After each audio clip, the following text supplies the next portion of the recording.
Welcome to Talking Early Years, a showcase training podcast with Ellen Roberts and Gemma Carr.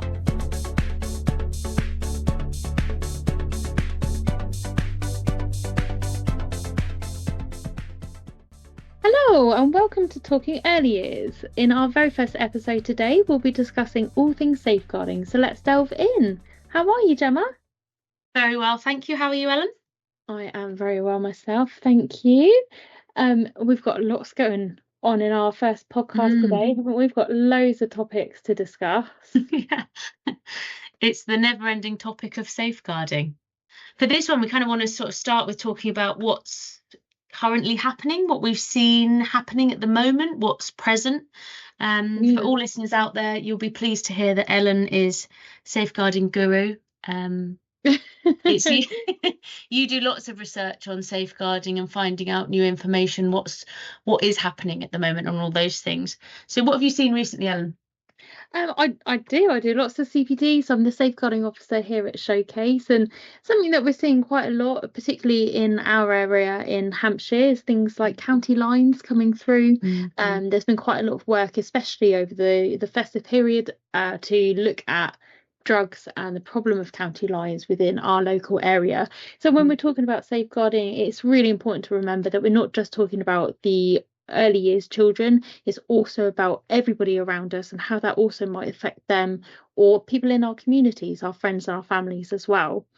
Something that I've also seen coming up quite a bit is knowledge and information about knife crime and keeping yourself safe, especially out and about in this festive season, keeping yourself safe and making sure that we are aware of our surroundings at all times. So it's a slightly different spin on our traditional safeguarding topics. What else have you been seeing, Gemma? Yeah, so I've seen a lot. I saw an article about Snapchat and grooming and how it's one of the biggest apps for grooming young children, which concerns me. I think we're from the generation, Ellen, where we remember Snapchat being a new thing in our lives, and personally I never used it when I was younger, but I've never been drawn to it particularly, but it's developed, I think, Snapchat, and I think it's very easily accessible to people, and I think that's what I find quite concerning. So it's being aware that is out there, and grooming can happen. It's not just on messaging apps sort of thing. It's on Snapchat.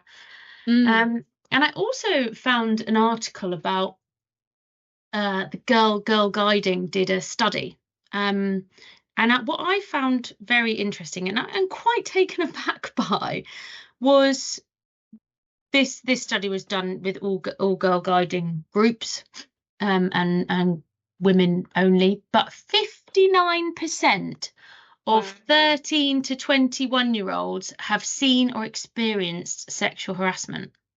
Wow, that is so alarming and upsetting, really, to think for that age range as well. That's quite a young age range, starting at 13, that well over half. Completely. And that's just that one study. Completely. And again, it's that sexual harassment. Like, where have these been happening? What have been for almost 60% of girls to have that experience, that at such a young age, like you say, it is concerning, isn't it? Very. And I think that ties into another topic of discussion that we've been seeing a little bit more, especially in the media, not massively promoted yet, but something that I think is emerging is looking at why does this happen? Who is causing this to happen? Because knowing signs and indications is extremely important, and knowing the non-obvious signs, for example, of things like domestic abuse and things like online safety issues, knowing how to report them and what to do to avoid it, perhaps, to protect ourselves and others. That's really, really key. But also we've got to look at education for people of what is reasonable conduct. How do you present yourself in a social situation compared to a work situation, for example? And particularly when we're talking about personal relationships, and especially things like teenage relationships, where often it's first loves, first core relationships in life.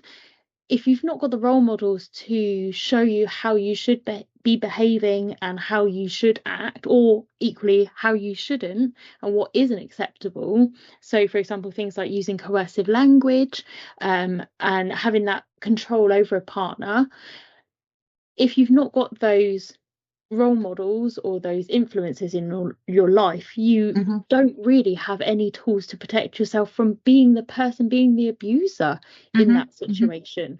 So I think it's really important when we're talking about protecting ourselves and protecting others, we're talking about it from two perspectives. So from being the victim of the abuse, but also the person doing the abuse and the person veering down that pathway and addressing perhaps other issues that might be at the core.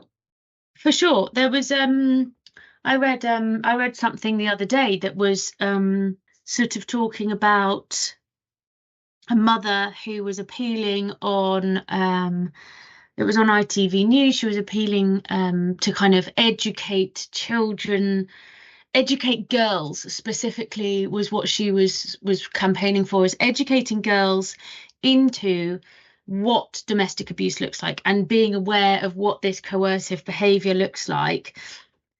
But as educators ourselves, we need to be responsible for everybody, not just girls, and it's not that sort of victim blaming mentality. So the situation was is the mother had lost her daughter to the daughter broke up with the boyfriend, and the boyfriend then murdered her daughter because he couldn't handle her leaving him. So she was sort of campaigning for more education out there, which, yes, I completely agree with, but not just education for girls. This needs to be education for everybody, and kind of how these relations should look like, how to manage a situation. For example, if you're broken up with, what is appropriate behavior to do, and what is okay and what's not okay, and what is too far and what is abuse. Absolutely. How in those stages. Feeling. Yeah, for sure. What's normal to feel. And we see this quite often, actually, veering slightly into a separate subject with regards to mental health or mental ill health, more accurately. We see so much in the media about poor mental health and awareness of what to do and how to support it and those kind of things, which is absolutely great. I fully support that. It's really important that we are talking about it and we are helping each other with that. But it's also important to understand what is normal. So, for example, anxiety is a very common thing, and it's the degrees of how that impacts you and how that impacts in everyday life. What might you feel and what to expect. So in lots of situations, and especially in the context of personal relationships, we don't necessarily know how we're going to feel until we are in that situation.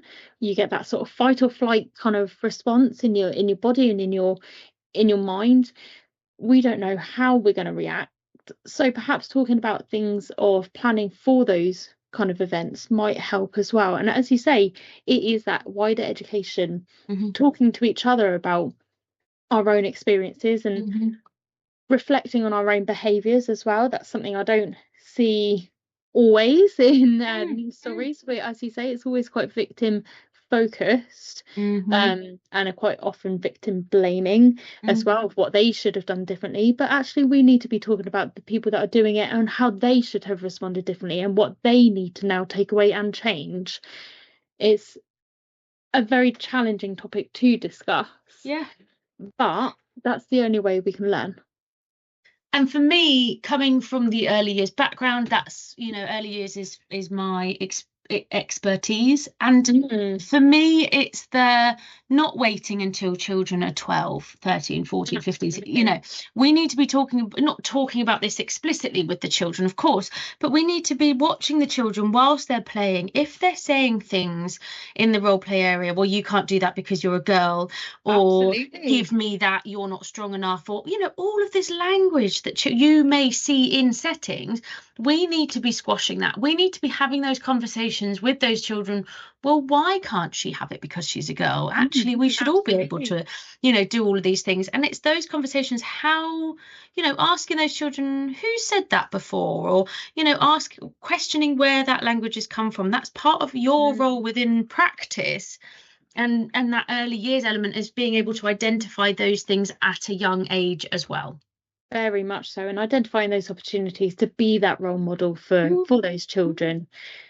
As you say, things like equality and diversity. When we're talking about E&D, we are talking about things like safeguarding, prevent cheating, all those wider topics. They are so interlinked, and I think people don't recognise that sometimes. So, for example, we always talk about things like, how do you represent diversity in your settings and in your practice? And it's absolutely fantastic for people to say, right, well, we have special days where we celebrate a certain religion or a certain festival, but these kind of things are how you naturally integrate that into your practice. It's being inclusive of others and being aware of other people's feelings and thoughts and emotions, and most importantly, challenging that as well. So teaching the children to challenge, okay, we're no longer friends, but why are you now being horrible to me? You don't want to be my friend today, but why are you now taking that toy from me? Challenging those behaviours and dealing with emotions and building that resilience within them that would then carry them through to the behaviours as they get older and into those teenage stages, or first of all school and then teenage and then into adulthood. That role modelling in those early year stages is absolutely crucial to that wider development.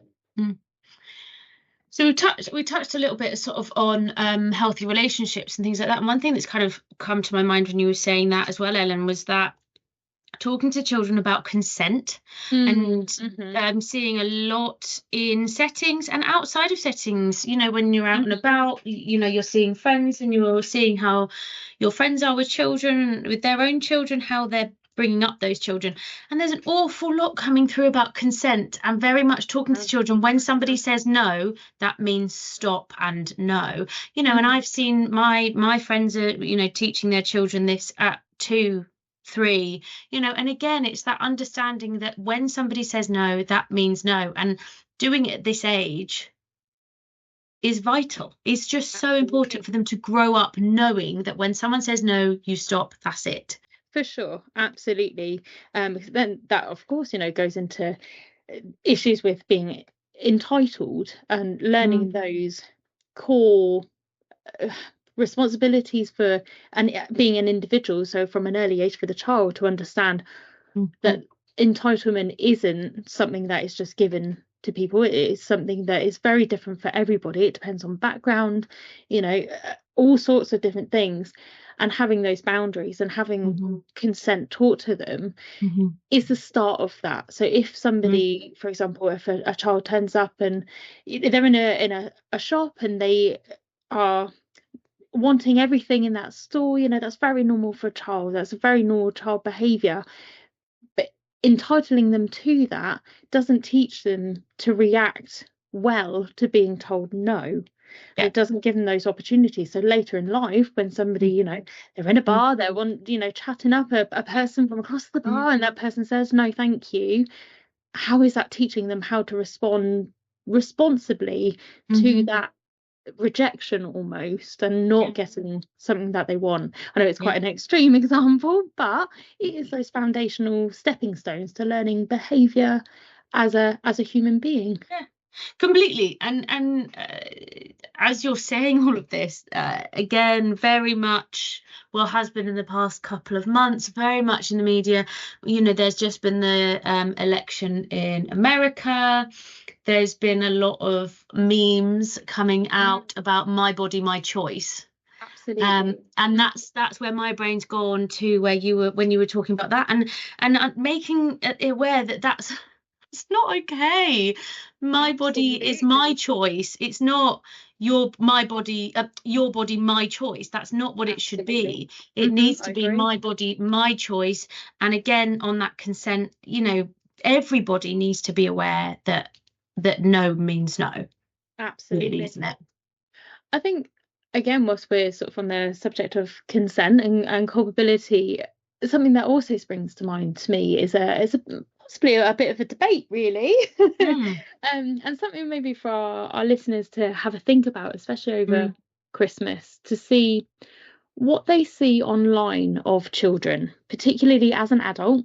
It could be friends and family, and how much content they see of mm, children on mm, social media. And I'm not necessarily saying about having, children's consent for social media, although it absolutely everything online creates a digital footprint, and that is going to be there for generations to come. mm, But also the element of safeguarding that I think so many people don't recognize as an issue at mm, all. mm, I still mm. see people sharing photos of their children in school uniform with, the logo Really? of the school Mm, clearly displayed. And you think, mm, who is seeing this? How many people have checked their friends lists recently? You may have, your Facebook is only mm, visible for your friends and people that you've accepted as friends, so it's not public facing, but that's great. But when did you last go through your friends list? mm, We know that the vast majority of abusers or people that are sharing child abuse images or creating images of children online are known friends and family members mhm, to mhm, individuals. mhm, So why on earth are people mm, doing it? mm, mm. And yet Yeah. still, Hmm. people are still putting, or are now putting photos to be seen by everybody Hmm. onto their social medias, which also made me sort of think about the deep fake paedophile sentence for 18 years case Hmm. that has just happened as well recently. And these deep fakes were taken from online images of children. They'd just taken the faces off of them, and he was deep faking the bodies of these children, which again, he could have been taking those off of Facebook friends. There was, Absolutely. I believe, correct me if I'm wrong, but I believe in that case there was people sending them images of children they wanted in the images as well. Is that correct? Yes, that's right. Yeah, Yeah. So sadly. again, it's just that if you've put your child's photos onto Instagram Mm. and a family friend's gone, oh, hello. What's this? I can Yeah, make a quick buck out of yeah, this. Few quid. exactly. Yeah. And that's what that Absolutely. is And so easily sadly, done now. sadly, it happens, Yeah. and that is for as educators and as Mm, wider citizens as well. That is our responsibility to start calling out on that behaviour. yeah. I think it's genuine ignorance, isn't it? It's just that feeling of safety online. Mm, And going back to what you were saying earlier, Gemma, about Snapchat, mm, that is such a mm. typical platform because people think they share it once and it disappears. Yeah. No, no, no. Uh-huh. It is still there. You just can't see it anymore. It's absolutely, there is still a file there. It's still visible. Yeah. We recently actually had a local case in a school in Hampshire where teenagers were sharing inappropriate images of children under the age of 8. And again, it was fairly innocent. It was in a mocking way. It was, look at this Mm, child kind of thing. But actually, first of all, the act of sharing it is illegal. That's mm, mm, not okay in itself. mm. But second of all, that's created a digital file which is still available. Yes, it Yeah. was on Snapchat, so they thought, instantly it's disappeared. It hasn't. It's still there. The police were still able to go in and find that image and find who sent it and then address it appropriately. So Mhm. especially when we're sending pictures of children to our friends or family or of ourselves as well, I think that's really important to remember. That digital footprint is there forever. Mm, mm, So you've really got to be careful what you're putting out there. mm.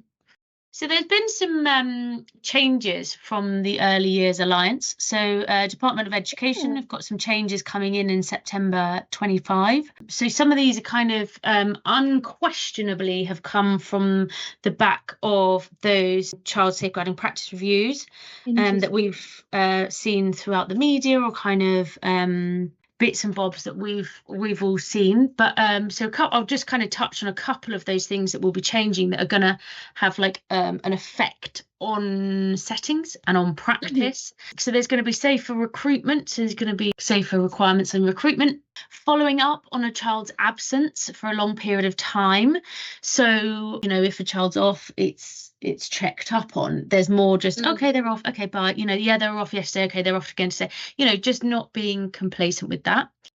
Interestingly, new requirements to ensure safer eating. Which is something that I want to kind of touch on as well, because there's been something that's come through recently in our local area. The creation of a safeguarding training and how it's delivered. Amendments to ensure that early years students and trainees are required to have paediatric first aid, and then requirements to support whistleblowing. And then amendments to ensure children's privacy during nappy changing and toileting is considered and balanced with safeguarding considerations. Mind-blowing. You think, how is that not common sense as well? But clearly it's not. It's something that perhaps we want to discuss and start considering in practice. Yeah, completely. I think that's a really good kind of topic of conversation for you two guys to take away from this today as well, is kind of that, is my nappy changing private? If I was that child, would I want my legs to be flung up in the air? And, is there a window next to it? Is there, can anybody just walk on in? Oh, hi, do you have a door that, again, a lot of settings don't have doors on their for safety. On nappy areas. For safety, for safeguarding. We don't want... But at the same time, you've got to make the argument of, that's fine, but is your nappy changing facility hidden away? Is it tucked in the corner at least to support the child's privacy? Dignity. Have you asked that child, especially for verbal children and those that are, 2, 3, 4, have you asked that child, should we go and change a nappy? So a simple question, just to include them in that process. When we're talking about consent, and it may sound silly to people, but actually, would you like to just be whizzed off? You're there sat playing, a bit of a funny smell around you, but you don't really mind because you're sat with your blocks, you're happy as Larry, and then somebody just picks you up and whizzes you off, takes your trousers off, takes your pants off, takes your nappy off, you're all, laid out for all and sundry to see. That's not right. That's not exactly. Okay. I mean, I've worked in a setting where they had like a the meshy safety glass kind of window on their nappy changing area, and they were like, well, we've closed the door, so it's fine. This was onto a corridor that parents were going along the corridor. So all you'd have to do is, look right and go, oh, there's a child's everything. And it's those kind of things. Well, yes, I understand you've shut the door, but you've got a window in that door. And it's things like that actually is that nappy mat best positioned for privacy. Absolutely. And for such a simple change as well. That's the biggest thing I think in safeguarding that I've learned in the years of working in this industry is that so many things can be altered or protected against with simple changes, small minor changes that have such a profound impact. Completely. So going back then to the new requirements for ensuring safer eating, what's that all about, Gemma? So there was recently a case in one of now I'm on the county borders here, so I'm going to say Hampshire. I think it was Hampshire. Actually, I lie. Sorry, it's just come back to me. It's West Sussex. A child died over mealtime. So a child died, and no one noticed that the child was choking. And the child died whilst eating just over a tea time, and a child died. No, as I say, nobody noticed. And again, this could be where sort of the paediatric first aid comes from for everybody, because essentially that will be almost for everybody, won't it? You've got your trainees and your unqualifieds needing paediatric first aid. That will essentially be everybody will need it. And as we know, we should be sitting with the children whilst they're eating. no matter the age, we should be vigilant sitting with the children whilst they're eating. You know, you could be feeding a couple of children, fine, but you need to say, look, my back's turned to these children. Can someone sit with this lot? And again, it's that being confident to talk to each other. You work as a team. Absolutely. Say to each Communicate. other, I'm really sorry, I can't see behind me. Can somebody come and sit with them? You should always have those ratios in the room at all times, so please use them. Have people sat round. Even if you feel like they're just sitting doing nothing, they're still got their eyes on the children, supporting them to independently eat, which is of course what we want, but they shouldn't be coming, these children should not be dying because nobody has noticed that they are choking. But again, it's interesting how sometimes health and safety and safeguarding can come into one as well. Very much so, very much. And I think it's a really important thing to note on safeguarding and our wider topics, as we've sort of discussed today, our health and safety E&D. The changes only ever occur for two reasons. One, because something's gone wrong, usually quite tragically, or two, because somebody has questioned it and has said, why does this happen, or why doesn't this happen? And sadly, we can do our absolute best to prevent things from happening, but as practitioners, again, for our listeners, you need to be thinking, what do I need to be looking out for? I am a future policy maker, potentially. I'm going to be somebody that is potentially shaping and influencing practice, not just within my setting, but potentially within the industry. You know, things like mobile phone policies. Who first introduced that? Who was the person that stood up and said, actually, you know what, this is wrong, I would like this to be banned? And that's now gone into, you know, national policy. Somebody somewhere stands up, questions why something's happening, has that professional curiosity and responsibility to then say, actually, I think this needs to change and this should happen instead. And in the world of safeguarding, we are never going to be in a position where we are completely protected from all safeguarding. You know, every day there's something new, a new threat, a new something or other that we need to be aware of, and sometimes that is a bit overwhelming, but we need to look at our own practice first, recognize what we do well, and recognize what needs to be changed, quite often using that good practice to overcome those challenges. So you talking there, Ellen, I kind of want to highlight something, because we talk about safeguarding a lot in our profession. We talk about it as a team very regularly. We will post, we'll talk about different articles that we're seeing in the news, things like that, and kind of we saw this, we saw that, have you seen that? You saying that we need to step up and report things and say things and talk about it. There was actually one case recently where a child was found alive under the mother's bed. Yes. And this case, as I say, we've seen a lot, we talk a lot about safeguarding. I've seen a lot of safeguarding concerns, but this one really, and I will be completely open and honest here, this one really wiped me. Like, this really affected me. And I really struggled with it. Reading the art, it wasn't the reading of the article. Obviously, I read the article and I was like, oh gosh, that's tough and that's not nice. And then I started thinking, I was like, nobody could do anything about that. Absolutely. Nobody could have changed that. This was a case where a child was born, assumably at home. There was no record of the birth. There was no record of the child.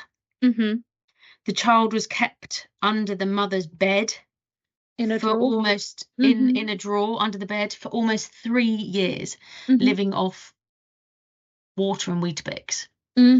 And when the child was found, they were the size of an 8-month-old baby at 3 years old. No speech, no communication, couldn't smile, couldn't walk. And I sit there and I look at all of these articles and I go, wow, that's going to become, you know, legislation is going to change and this is what's going to happen. Or this is going to come into place in settings, so we need to be vigilant on seeing that come through. And that's kind of how my brain works when I read these things. And I just sat there thinking all night, and it genuinely woke me up the next morning and I was still thinking about it. And I went, there is nothing anyone can do about those situations. No, there's no way. I know there were siblings in the family, but had obviously been raised with that being okay. You know, why would they question it or mention it? And that again goes secondly right back for me to the beginning of our podcast when we were saying about teaching individuals on how to behave and how to act, what's normal, what's right. There is nothing that nobody could have identified, warning signs or indicators that there was something wrong with a child, because that child didn't exist. That child was not on anyone's radar. That child was under a bed, in a room, in the dark. Absolutely appalling. But what should have happened for me again is, let's look at the mum and dad. Let's look at parents and what education was there in their life leading up to that child being conceived, being born. What has happened there and what has potentially been missed? Because that is key. It's not the child's fault. No. So the child isn't to blame for not having warning signs. Does that make sense? You can't place all of that on the child and say, okay, we didn't know about it, therefore it's okay. No, it's not. Let's look wider. Interestingly, I think that's another part of it that really, really stuck with me was the mother had other children who she would celebrate birthdays, she celebrated Christmas, she'd go to the nativity play, she'd be there, she'd support these children. So what was so different about this child that meant she didn't want to bring up the child as a child? Absolutely, but equally kept it alive. It wasn't like she didn't want the child and had an abortion or was supported to give the child for adoption or whatever it might be. What made her keep the child and then not look after it enough? It was enough to sustain life, but not enough to actually promote life, if that makes sense. What has happened there? And as much as for everything in safeguarding, and this will probably sound quite strange, a bit controversial maybe, but as a safeguarding practitioner, I always try not to judge. Sometimes that's very difficult not to judge that person, but to look at them as a human being with empathy and say, what could we have done, or collectively as a society, not individually, to support that person. Sometimes there isn't anything, sometimes you can't think of anything, sometimes people unfortunately choose a certain lifestyle, a certain pathway, and that's wrong, and we need to go down the judicial system to support that otherwise. But in this case, where she's clearly had children before, she's cared and looked after them and done a fantastic job, what has happened here and why, and how do we stop that happening from anybody else? Completely. And it's that looking at it, how can we support children in a safe environment in a safe environment where they can talk to us about things, bring things up to us, and all those sorts of things as well, isn't it? Absolutely. And not to be belittled, it's the age-old thing. If you're saying to your child, you can tell me anything, you can bring anything to me and I'll listen, you've got to follow through on that as well. So when they do come to you with something and they've broken your favorite vase or for a whole spectrum of things that they may or may not have done, you've got to be okay with that and talk and help them and support them through it. Because if they then come or want to come to you with something in the future and don't feel they're able to, that's your trust gone. So if you're saying things like come to talk to me, and especially in a practice setting, in a preschool, nursery, that kind of thing, you've got to follow through on that, being approachable. It's so often people will say, yes, you can come to me with anything, but and it's if it's something alarming or quite a child's been particularly poorly behaved, you've got to control your emotions in that situation as well. That's so important. I know some people sort of talk about sort of that toolbox that we have as our tools in our profession, and that toolbox should involve those situations and how you would respond to them.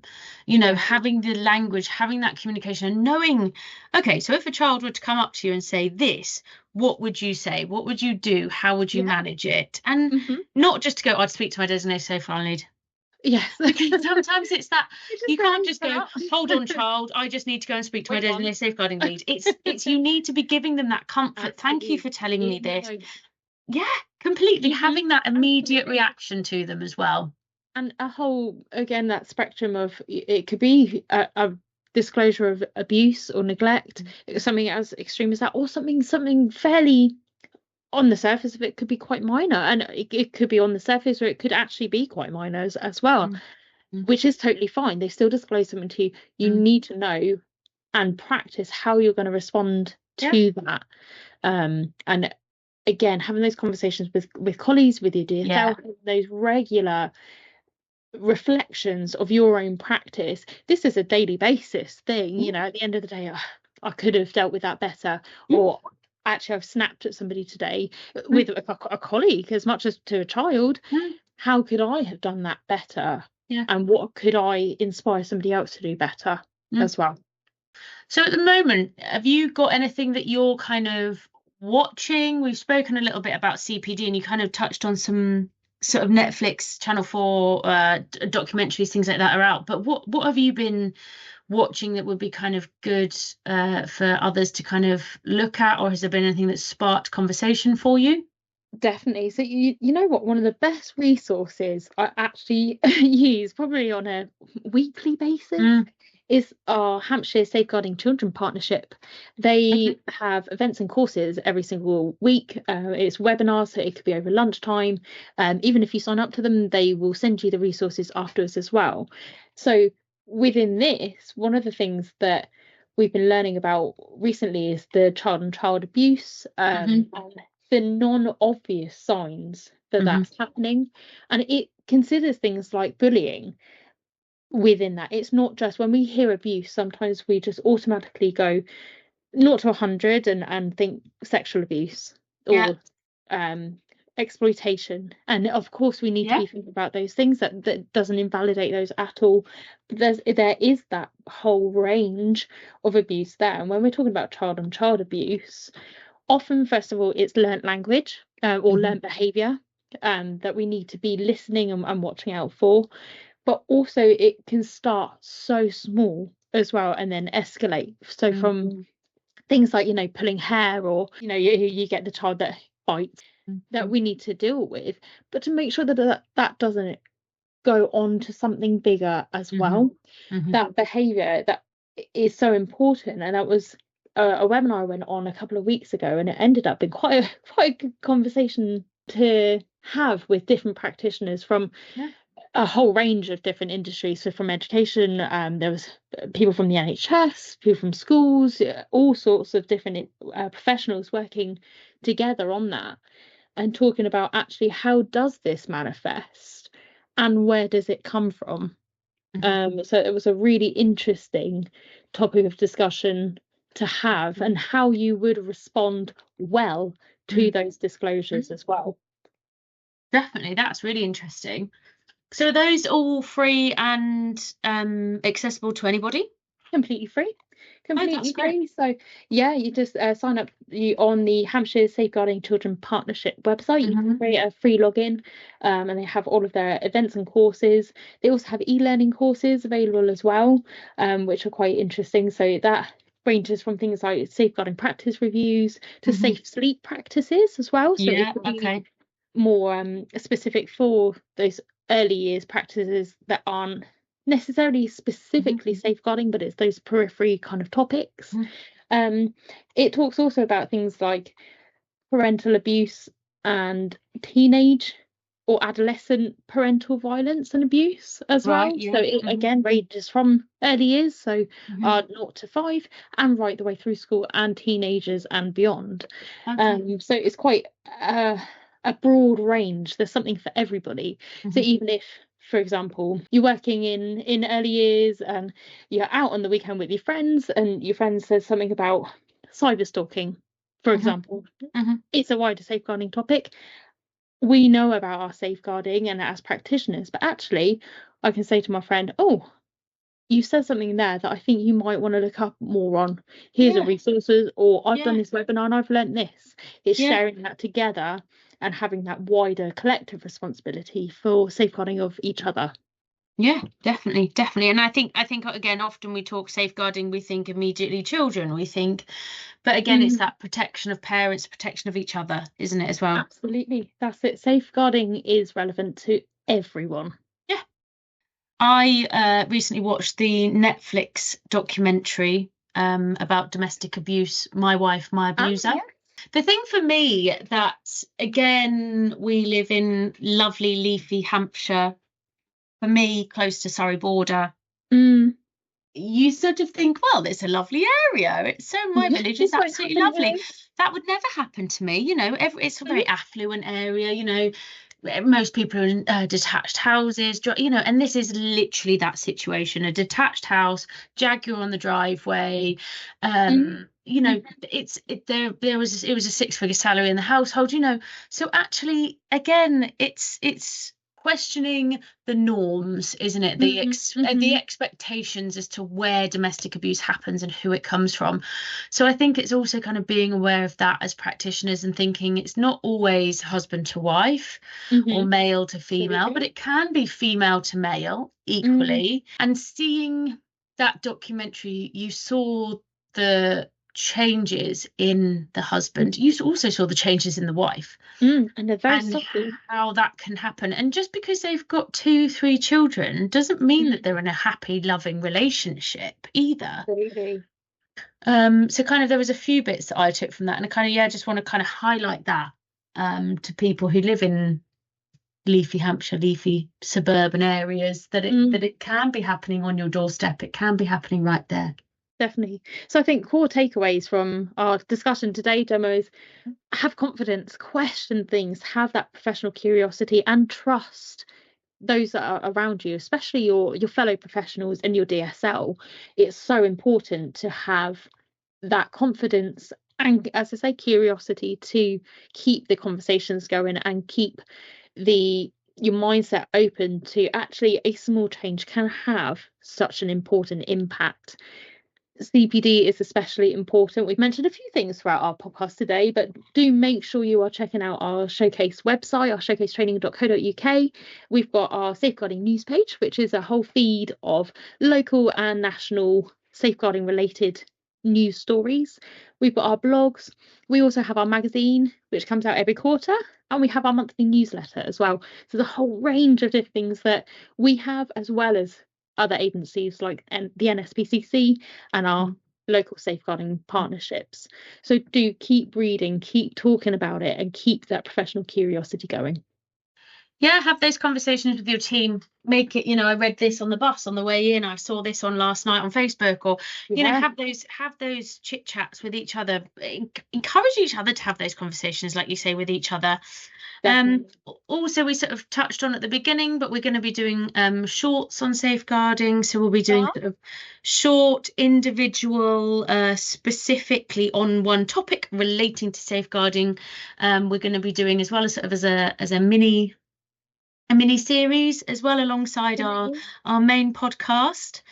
So our next podcast, we're going to be looking at mental health as well. So we'll have our first guest on next time round. We'll have our first guest with us, which is very exciting for us. But until then, thank you very much for joining us. We look forward to speaking to you again next time. In the podcast notes, you'll have all of our links to our website and our contact information. So again, if you've got any topics or things that you'd like us to discuss, or any thoughts on our podcast as well, please drop us a line. We'd love to hear from you.